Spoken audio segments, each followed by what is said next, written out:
So today we're talking about something that a lot of people are talking about over the last 2 weeks, at least according to YouTube, which tells us about 22 million people have watched a documentary called Tell No One. In Polish, it's called Tylko, nikomu. And it's about the child molesting scandal in the Catholic Church and how it's been handled by the Church. And it follows some people who had unfortunate personal experiences with this, and it tells their story of how they confronted these issues and whatnot. Big subject, lots of angles to it. Guys, where do we want to start about the story and the documentary itself? I think we should start by just giving a bit of an overall critique of the documentary filmmakers, how they put it together. Did we find it compelling? And I have to say, it starts very strongly, doesn't it? I mean, you're right into the action.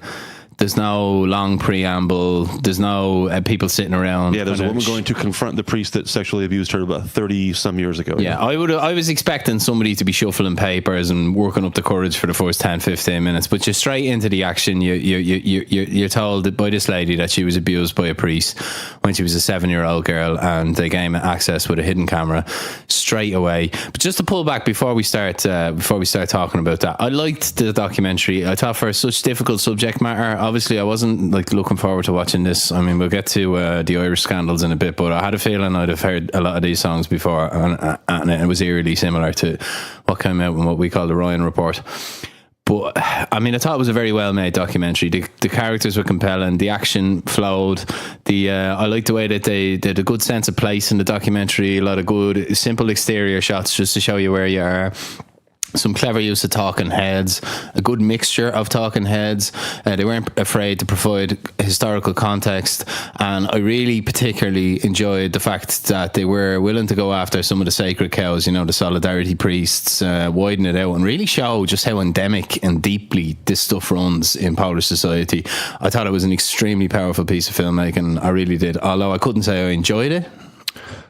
Well, there's not much that I can add to what Dave said. I didn't enjoy it at all. Fucking great. Actually, I mean, arguably the first half hour was the worst, because I was like, oh my God, there's another hour and a half of this to go, and this is almost unbearable. Actually, it does get a little more bearable only because I suppose, repeated blows to the same place kind of numb you a little bit, which is a kind of, in itself, a shocking kind of acknowledgement, I suppose. But yeah, very, very powerful, very, very disturbing. And although, I've not been directly confronted by any of this in the past, I've been aware of stuff that's happened in other countries that has come to light in the last couple of decades. So it's by no means new news, but I can appreciate that in Poland, perhaps, who maybe thought for a long time that their kind of version of the church was a little above all of this. Sadly, it doesn't seem to be the case. I have to say, when I arrived to Poland and I seen the pomp and the ceremony and the hero worship of priests, we instantly, the Irish guys in the pub are instantly talking about how, it won't be too long till some horrible stuff comes out. I hate to say that, but, we'll get to this, but the Catholic Church have a playbook when it comes to this stuff. So I was utterly unsurprised to see the exact same playbook used in Poland as it has been all the way around the world. I should also say, just to describe it a bit more accurately for people, it consists of a number of victims confronting their abusers with hidden cameras. And it does add a sense of urgency to the documentary because while the faces are blurred, you've got a lot of confrontation in it, and it is a graphic in places, of course, with the recollections of what happened, but it does clip along at a decent pace. John, wouldn't you say? Well, it does. I'm going to disagree with you a little bit on the documentary as a film, completely independent from its content, of just course, as a film. Yeah. I found that it was a little too reliant on the hidden camera footage. I think they could have just directly confronted or tried to confront more of these people, especially the people in authority, than they did. Of course, we don't know what attempts they may have made. Of course, perhaps they tried to arrange an official interview and it was denied or refused. I don't know, but there's way too much hidden camera footage. There's something else that has really irritated me. There's too much slow motion. I don't like slow motion. It's supposed to be...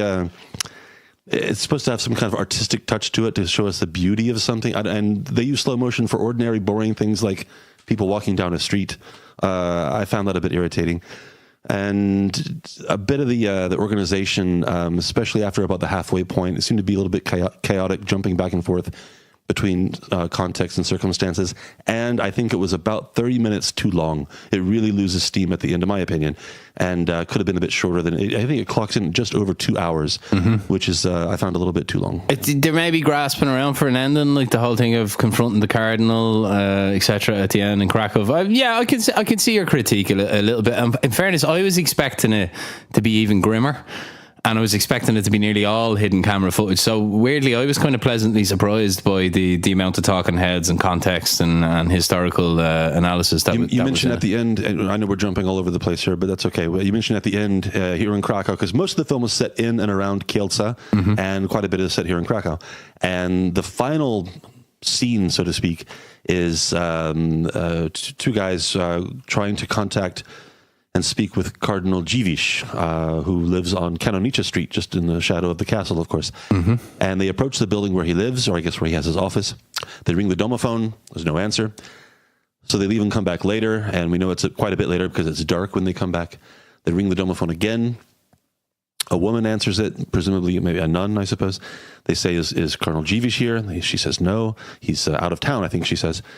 And they walk away, and the implication is supposed to be, look how he's avoiding us. Look how we can't speak to him about this. But look, you walked up to the residence of a cardinal. That's a big deal. A cardinal rang his doorbell, basically, and said, can we talk to him? And you weren't allowed inside. You can hardly pretend to be slighted or offended if you don't arrange a meeting with a cardinal well in advance. You just don't walk up to his doorstep and say, let me in. We've critiqued the end, and let's talk about some of the strong points in it. The scene where they confront the priests outside the retreat. Basically, one of the paedophile priests was convicted of paedophilia, and then the first in the church's classic playbook moves gets wheeled out, and it gets really obviously he's been shunted around the country. The guys track him down, where lo and behold, is this the one with the court order? Yes, okay. And this is the one where we they get the hidden camera in. They show him leading a retreat for children, and they show the children. It's absolutely. But the court order is important. Tell everybody what the court order says specifically. Court order that he cannot specifically bans him for the rest of his life from ever working with children. It's a criminal conviction essentially. And this is after he's been released from prison. He's already served a prison sentence. Prison sentence, conviction. What more do you need? And there he is. As Dave says, undercover footage. He's standing at the altar talking to children. Not excommunicated. Let's just be clear about this. This is the Catholic Church's policy on people who've been sent to prison for paedophilia.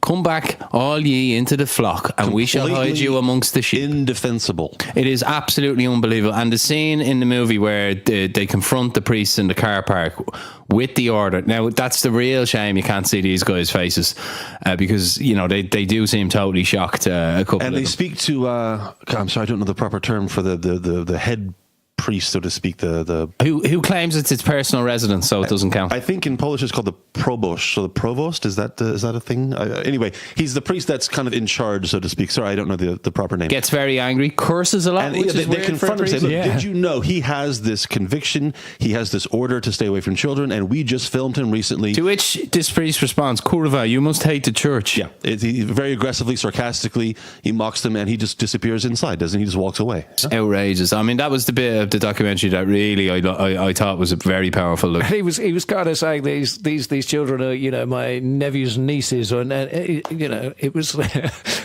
Yeah, I can't even think of a parallel or an analogy, but it was beyond belief. Like it really was. You're looking at this guy actually laughing and defending his actions. The provost guy, actually seemed to get that this was going to be an issue.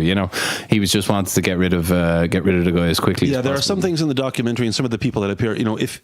If you're skeptical, if you're a cynic, you can kind of question their motivations. You can kind of question maybe the spin that the filmmakers put on the interview.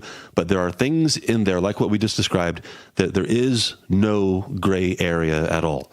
They're presented with clear evidence, clear proof of the wrongdoing of someone in their parish, and they either laugh it off or refuse to comment on it or are utterly uninterested in what's going on. Mm-hmm. Yes, I mean it's just absolutely shocking. Shocking to see it, even though I knew all of this. You know, I mean that's what's unbelievable about this. I mean, I'd like to talk, now about the specific instructions that has been proved again and again that the Catholic Church used. I'll just get this term right here. It's the Constitution Sacrum Ponentiate. Okay, this was uncovered in 2002 or 3 by the Guardian, and this was an affirmation from Cardinal Ratzinger, who became Pope Benedict after John Paul died, that the instructions from the 1962 letter from Pope John X, I believe it was, how to deal with paedophilia, how to hide priests, how to deflect blame, and how to use the tactics, the wealth, the size, and the scale of the organisation known as the Catholic Church to hide and protect these people. This is something on a fundamental level I'm going to go back to for a minute, but this is so important to realise that this is official church policy. We're going to put a link up to this letter. It's about 18 years old now since this was uncovered by investigative the journalists. policy being to handle this kind of thing internally. Yeah, please read the full text of this letter if you have any doubts what the intentions of the Catholic Church are, because they constantly wheel out this line: please tell us who these paedophiles are and we'll report them to the police. You can report them to the police, you can tell us, we'll use the law. The law of the country says paedophilia is illegal. That's what they always say, yeah? But a journalist in this movie asks a brilliant question, and your man has absolutely no answer to it, because the only answer is 0. How many times have the Catholic Church had a report of paedophilia from one of their parishioners, acted upon it, verified it, and reported that priest to the police of their own volition? To my knowledge, that has never happened in the history of Catholicism. If it has, I'm willing to be proved wrong. Here's something, Dave, I didn't see addressed in this documentary. You say, okay, maybe the priest doesn't, the church doesn't inform the police about the accusation. But what about the accuser? The accuser doesn't have to go through the church.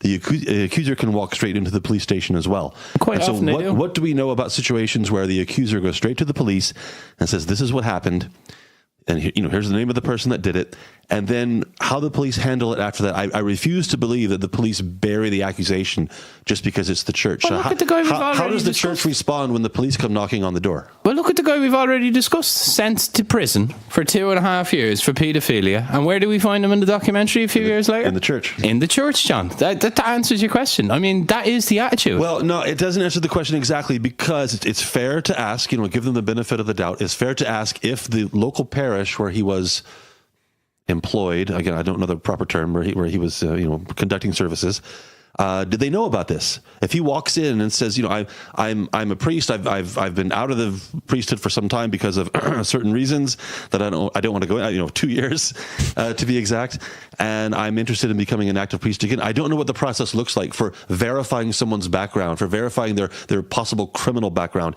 Is it possible that church parish simply didn't know about his background? I refuse to believe that, because it's happened just so many times. He's not even the only priest in the documentary who's been convicted of paedophilia and then tracked down. Your man, the other guy who's the fat guy with the glasses who's in the parade. Yeah. I mean, exact same scenario, John, yeah? And as I go back to obfuscation, movement, and by the way, something I forgot to return to is how they do this, John, yeah? You have to remember what a unique institution the Catholic Church is. Let's just take Poland, okay? How many buildings do they own around Poland? A lot. How many places do they have to hide people? Retreats, a lot, centers, educational retreats, alcohol addiction clinics, any number of places, abused children homes. I mean, it's just endless. But what you're implying by asking that, you're implying that there is a policy of sheltering people. I know that's the policy, because I'm going to put a link up that shows you that that's the policy, and it was the official church policy up to 2001. That's from 1962 to 2001 until it was exposed by the media. That was the official church policy. And what this documentary shows is what everyone has long suspected, is that they now say the official church policy is to let the law of the land, take precedent. And sure, priests have ended up in prison, which is at least better than it used to be maybe back in the 70s and 80s. But I've absolutely no doubt in my mind, to answer your question, absolutely no doubt that it is still done by the church, moving people around, putting them in different parishes, and it's the bishops that are answerable to this. Let me bring this back to the documentary. We mentioned earlier that there are some things that are simply stone cold proof. You can't argue about what you're seeing. And one of them, of course, is when what we just described about the priest being confronted with the fact that someone in his parish has this criminal background and he refuses to do anything. And the other thing like that, again, where there's no gray area. It's illegal. He makes an argument that because this is a private chapel on my land, this is okay. He's fully aware that he's not allowed to go into any church premises. Yeah, but again, my point is, there's no, as a viewer, you can't say, well, maybe there's an explanation for this. And no, there's no. He knows. It's clear that there's a problem. And the other thing like this is the opening sequence. Actually, it's more than a sequence. It's about the first 25 minutes, half hour, where this woman goes to confront the priest that molested her, again, some 30 years earlier. Very old priest in his 80s. And the priest essentially admits to it. He says, yes, I did it. He gives different reasons and excuses for it. One of them being the devil. The devil made him do it. And as a viewer, again, if the footage is to be trusted, and unless something very important was left out on purpose, there he is sitting there talking about it and admitting explicitly that yes, he did touch her very inappropriately, perhaps many times, and he remembers everything. Josh, this was and I thought this was a fascinating moment. This was like you say, probably about kind of 25 minutes into it, and we've been building up with recollections from this woman about what was being done to her when she was a child. And then finally we get this confrontation. There is this old guy. His face is blurred. We can't see him. I mean, I'm sure if you really wanted to find out who he was, it would take no great effort whatsoever. But that's beside the point. But he's sitting there and he's talking in his quavery, broken voice, and he's saying kind of slowly, it goes from kind of like, well, yes, I did maybe, pat you on the head or hold your hand, to kind of like pretty much admitting far more revolting activities. But nevertheless, you get that brief moment when you think, this is an old man. He's at the end of his life. He's kind of broken. He could, he needs a stick to walk around. He's kind of in a care home, and it was so long ago. And then, wait a moment. What does, because he's old and feeble, kind of diminish what he did to a 7-year-old girl who is like sitting there in front of him, kind of, and as we see clearly from the aftermath of that meeting when they're outside and she bursts into tears and she's completely like traumatized by seeing him again for the first time. As a fully grown woman. And clearly, when she's being interviewed, you can see that she is a person who is, he's no kind of shrinking violet. She's a strong character. She has, has to have a strong character. She's with herself afterwards because she doesn't pull him up on a point he makes. He says a few things that are very revelatory to me. I don't think he meant them to be this revelatory, but at one point he asks her, why didn't you confront me earlier, so some justice could have been served and I could have helped? And she takes that as him saying, I would have paid you some money. But I don't think that's actually what he meant. I honestly think most of these priests, what they have been waiting for their entire life is justice, and they cannot believe themselves that they've been sheltered and protected. He also mentions the fact that he hasn't done it in many, many years because he was sent to a re-education centre by the Catholic Church, who explained to him what his dysfunction was, which was, the old chestnut, lack of availability made a perversion into something evil. The devil took him over. Then he makes the point about the devil really washing away any little vestige of empathy I had with him. Look, it's natural to see an enfeebled old man pouring his heart out, asking for forgiveness, and you can't help it. Empathy goes alongside anger and righteousness, and just because this guy is an evil man who should have spent the last 50 years in prison doesn't mean that you won't watch this and feel sorry for him a little bit. She even at the end, the lady herself, actually I do believe, says, I accept your apology. She just wants to get out with her, she clearly doesn't actually mean it, but I'd like you to talk about that. I'd like to get your take on. To me, I've always thought, and this is something that comes out when these guys are confronted. None of them really try and deny it. One guy does in the documentary. He actually tries to blame the guy. You remember that? That was out. Yeah. He said you loved it and all this, and he starts basically chasing him like he wants another round. I felt so sorry for that dude when he was back in his car outside. This is the guy whose wife left him, whose wife was furious with him for going back, for letting himself be abused again and again. Sorry, I'm rambling on a little bit now, but I'd like to get you guys' take. What was the question again? The question was, do you think a lot of these older priests actually really wanted to be brought to justice. They knew they were sick men, and the Catholic Church shielded them so utterly. They themselves know how wrong it all was. I think that's a psychological aspect of a lot of people who commit criminal acts. Priests or regular street criminals or whatever, part of them wants to be caught, and they get whether it's a murderer who is intentionally sloppy in his work, or a thief who leaves clues behind, or whatever. A lot of people do want to get caught. Yeah, I think that's a pretty good part of criminal psychology sometimes. I would agree with Josh that I think it was Josh made the point that that opening 30 minutes is probably the most compelling part of the documentary, and probably some of the most compelling stuff I've ever seen about child abuse. But I'd like to move on and discuss the psychologist who's featured in the documentary, because she also makes some points that I think are very pertinent and very relevant, and just even though they're not pleasant points to make, kind of have to be made. What's the most important one? She blames the structure of the Catholic Church for the unbelievable numbers of paedophiles per population that seem to exist in the Catholic Church. And her point is this. She said, it's a twofold problem. You've got your natural rate of paedophilia, yeah? And then you've got this perversion caused by the celibacy laws, where there's a culture of opportunism. That these guys, that she very clearly defines paedophilia as an attraction to children only. And that manifests usually from the teenage years, yeah? So these people, in her honest opinion as a psychologist, the majority of them are not actually paedophiles, not in the technical sense. That they're sick people who start to satisfy their urges and justify it to themselves because of the only opportunity they ever have is with children. And then a point that I don't know if she makes in the documentary, but I very much like to make is, by making celibacy mandatory, the Catholic Church has always attracted paedophiles. Because if you're a 19-year-old and you realise you're attracted to children, what's a good career path for you? Come on, it's just one and one makes save fucking you from two. Yourself kind of thing or something? No, I mean, they know. So it's opportunity? It's an opportunity. Okay, now wait a second. I got to stop you there. Wait a second. You're a university age person, and you realize you have these inclinations. You realize how wrong they are. You're embarrassed. Wouldn't going into teaching be a better, more target-rich opportunity than this isn't going a point into the church? This isn't a point that any teacher listening to this will enjoy me making.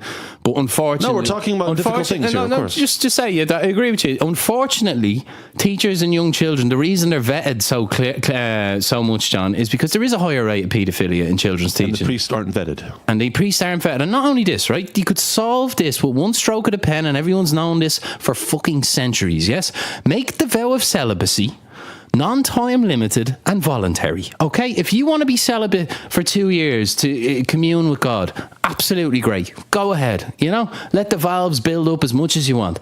But if you make it an iron rule that the only way you can become a priest is to be celibate for your entire life, you best believe you're going to create this dual track problem that I've just described. We're hardly the first people to... No, it's not a revolutionary point. Yeah, to speculate about the connection between celibacy and pedophilia in the church. It's a very relevant point, John. Of course it is, because the comparison is you guys are both nominally from Protestant churches, yeah? And I'm a Catholic, yeah? If I had to tick a box, I had to tick Protestant. Okay. But is it fair to say that the numbers of paedophiles in the Church of England are way lower statistically than in the Catholic Church? I don't have the actual evidence in front of me. Based on what we hear and if anyone can prove that it's the same rate in both, I'd only be amazed. I will apologise on air to the Catholic Church. Let me introduce a different angle here, bringing it back to the documentary as a film, again independent of its content. I think I've mentioned a couple of times on previous episodes of our show, and both Dave and Josh, you guys know that some years ago I used to work. I worked quite a few times as a member of a production crew for some television productions. Stadiums of Hate. Including for some big channels. some big channels. Some big British channels and some big British national broadcasters. Companies, if you know what I mean. Anyway. Beginning with B. And I saw up close and ending with C. I saw up close how outright dishonest they can be and how they can kind of make footage they gather conform to an agenda. And so that made me very cynical about documentaries generally. And I watch it with a skeptical eye. And when I was watching this Just Don't Tell Anybody documentary, when it got to the credits, I don't know if you guys noticed this, there was a very, very long list of people who got a co-producer credit. Because, the kind of crowdfunding thing. Yes, the documentary was crowdfunded. Okay. Now, when you approach producers, either crowdfunded producers or proper producers, you don't tell them, I'm going to make a documentary and I'll see where the investigation goes. No. You say, look, we're making a film that's going to have this point and it's going to reach this conclusion. Mm-hmm. That's how it works. If you want to get money, you have to tell them what the film is going to be about. Not we'll see. Not we're going to investigate and maybe the conclusion will be there's no pedophilia in the church and that's what it's going to be about. No, you don't do that. You say we're going to make a film with victims of molestation in the Catholic Church. We're going to confront them, and the conclusion, the strong conclusion that the film is going to lead people towards is that this is an endemic problem, et cetera, et cetera. So you have your bottom line already figured out, basically. Yeah, well, they say even in documentary filmmaking, every camera angle is an opinion. Well, that's true. Yeah. So I guess my point is my question is: do you think that what we saw, the documentary, is this kind of conforming to what the filmmaker, whose name is Tomasz Sikielski, by the way? He's a well-established investigative I get reporter. What your question is. Can I jump in? I'm dying to jump in. We already have the details lined up and finalized before he even started filming. It's an excellent point about general documentary bias and the lens you should watch documentaries through. You should always check who made them. You should always keep your eyes peeled for bias. You should always listen to yours. Can I just say something? Well, one more thing. Let me finish this. You should always think about what footage they didn't put in the final version because it doesn't fit their agenda. Every priest featured in this documentary who is called a predator admits on camera what they did. So I have no idea what point you're trying to make, because I get what you're saying overall about documentaries, but you cannot say that about this documentary. No, because the premise is what we see in the final film. As you say, they admit to what they're doing. Or what they admit to that's what I'm saying. That's the killer point here. The premise of this documentary is, yes, I know this is true. I don't need to prove it to myself. I'm going to try and get the evidence and put that on film. Let me just give you a hypothetical. This woman, again, her confronting the priest takes up the first 20-25 minutes of the film. Mm-hmm. What if she had gone to this retirement home for priests and said, listen, this is my name, and 30 years ago you molested me? What if the priest had said, sorry, I have no idea who you are? I'm sure there were plenty of interviews that didn't make the film. That's my point. Yeah. If he had said, I don't know who, I've never seen you before in my life, we would not have seen that. Mm-hmm. Yeah, but the reason we know it's endemic is because it's happened all over the world and been exposed again and again for 20 to 25 years. And because of the letter we're going to put up in the description of this episode. You can read it all yourself. The actual Vatican document explaining the playbook on how to fucking hide paedophiles. Okay, I agree with what you're saying in general about watching documentaries, and there's a horrible trend in the modern world of people watching a documentary and just developing a fucking opinion, swallowing it wholesale. Netflix particularly has made a massive role. I've wanted to make an episode about this for ages, by the way, about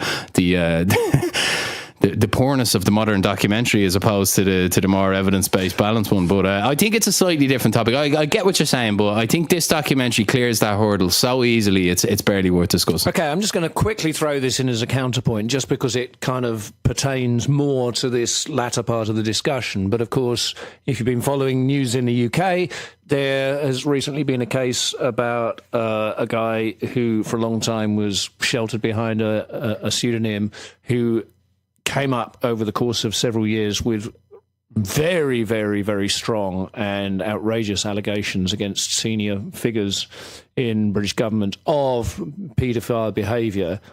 And these allegations were given traction for quite a long time. There was a proper kind of police investigation, and then it seemed to kind of slowly, the wheels kind of came off, and then it was decided that another constabulary would investigate the investigation. And then I think it's still in court at the moment, but basically the guy, I mean, it looks to be... Turned out he was a paedophile himself. It turns out he was a paedophile himself, and the entirety of it all is a fabrication. Yes, but by the way, Tom Watson should hang his head in fucking eternal shame for using parliamentary privilege to break that without any evidence. I agree with what you're saying, but just for our listeners who haven't seen this documentary, it comfortably hurdles all of that because it uses the hidden camera footage to get the priests admitting in their own words what we all it's more than accusations, it's confessions. these aren't accusations. You know, these aren't things that were left afloat in the atmosphere. Like the what you're talking about, Josh, is a really interesting story. By the way, people should check it out. It's called the Westminster Paedophilia Ring story, and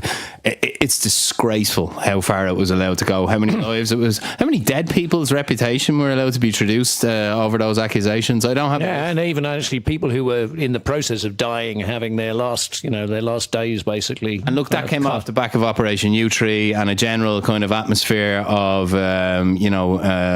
what would you say, hysteria around child sex allegations. But I bring this up really only to exactly reinforce Dave's point and John's point that what we see in this film is not just a string of allegations. We see and we hear confessions or admissions of guilt. Right. Oh, we'd never endorse it. Right. We'd never. Yeah. If we didn't feel it, we are skeptical. We are skeptical. It's called Tell No One. That's the English title. It's on YouTube. 22 million views in 2 weeks. That is amazing. Given that that's about Poland and the population's 38 million, that's phenomenal. People from all over the world leaving comments in the comments section on YouTube. English subtitles, of course, are hard-coded into the film, so it's not a problem. If you haven't seen it, definitely make the time to check it out. Tell us what you think about it. Make a comment on our Facebook page. Send us a message. And get the word out that it's definitely worth a look. I would just encourage our listeners to take the time to read the two links I'm gonna put in the show description. One is the original investigative piece exposing Cardinal Ratzinger's instructions, which is what has dragged. Unfortunately, we didn't cover it. We'll leave him away. But this has dragged John Paul's reputation into it very much so in Ireland because he was Pope during an awful long time of this. And the documentary is full-throated in its condemnation of his attitude towards this as well. John Paul II does not get off light in this documentary. That's kind of another day's work. Have I kind of done my usual thing? I think you've done more than enough. I've done my usual thing of reopening a topic just as we're about to close it. Look, nobody's accusing John Paul of anything apart from perhaps maybe turning the other way and not fully putting his gaze on this issue. Right. I just had to get that in because it is. Anything else you want to get in? It's featured heavily in the Finish documentary. line coming up. Okay, that's. We'll call it a show. Thanks for listening, everybody. We'll see you next time on the KrakCast.